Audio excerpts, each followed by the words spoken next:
Edith is one of our female California sea lions. She's 15, just over middle-aged, kind of getting on the older side. I've been working with her for almost 9 years now, and I think we have developed a strong trust and bond, but she is one that it takes a little bit more to earn her trust. We spend more time with them than our own families or our own pets or dogs or cats, so you really get to know them just like you would get to know your friends. It's really important that we train them to participate in their own healthcare because then it's voluntary. If they can do it while they're healthy, then when they're not feeling so well, then it helps them do it then as well. They're already used to it, they're already comfortable with it, they're already familiar with an x-ray machine or an ultrasound machine. So when you're not feeling your best, it makes it easier to participate in that and a lot less stressful for the animal. The animal health department here oversees the medical care of the tens of thousands of animals that are here that live in the aquarium. And so we're not able to visually get eyes on each and every animal every day, but the sea lion trainers work with their animals so closely day in and day out and know their animals so well that they are able to pick up on the subtle idiosyncrasies that may manifest when an animal has a medical concern. And so in close collaboration with the trainers and the pinniped management team, we are able to address those medical concerns as soon as they arise. We started noticing a change in Edith's behavior about 10 months ago, where she would just start getting more picky with her food. So some sessions she would only want a specific species of food. The next session it would be the other species. We would try out the different types until we just found what she wanted at that session, at that time, at that day. Then over time she would participate in her training sessions, but then she just wasn't interested in food.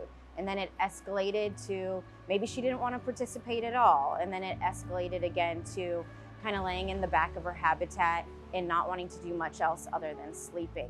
When we started noticing those changes, you got to just start narrowing things down. So we could do a physical on her and kind of check over her whole body, take some blood, ultrasound her, do some x-rays, just to start narrowing down what it possibly could be. So the veterinarians, they start out with a really wide umbrella and then we just got to narrow it down. So we ultimately determined that Edith needed a more advanced imaging in the form of a CT scan.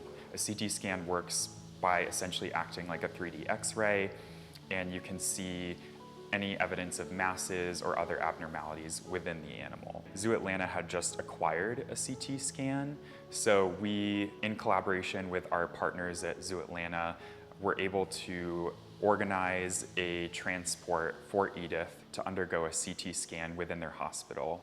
The CT scan allowed us to determine that Edith had an enlarged lymph node in her neck. It wasn't a lymph node that was easily palpable, and so the CT scan was pivotal for us to determine that this lymph node was enlarged and abnormal. We were able to, using ultrasound guidance, sample that lymph node and get samples for various testing to determine her ultimate diagnosis.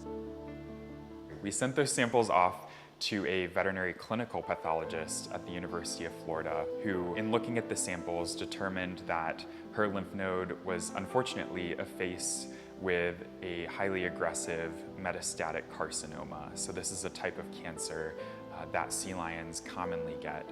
In fact, cancer has been found to be in at least 1/5 of California sea lions that strand on the west coast of North America. It's really rare that we can find out that an animal has cancer before them passing. So we're able to find out what it is, an answer for it, is there a treatment or not, and what we can do to make Edith feel the best that she can as long as she can.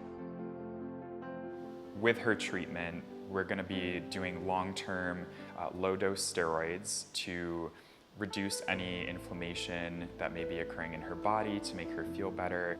Her mainstay treatment is an anti-cancer drug called Palladia.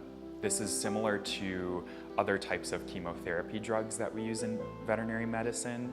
The difference between chemotherapy in veterinary medicine and human medicine is that we use doses that don't make the animals feel crummy or develop bad side effects because they don't understand what's happening. Unfortunately, we know that the type of cancer Edith has is not curable. And so our goals for Edith's treatment are to keep her as comfortable for as long as possible and maintain a great quality of life for her for as long as possible. As sad as it is, I'm glad that we were able to find out what it was so that we can make her comfortable and feel good about giving her the best life that we can for as long as we can. If you knew this was going to be an outcome for your own animal, for your dog, you would give them the royal treatment. And same thing with Edith. She can get whatever she wants, whenever she wants, to make her as comfortable as possible.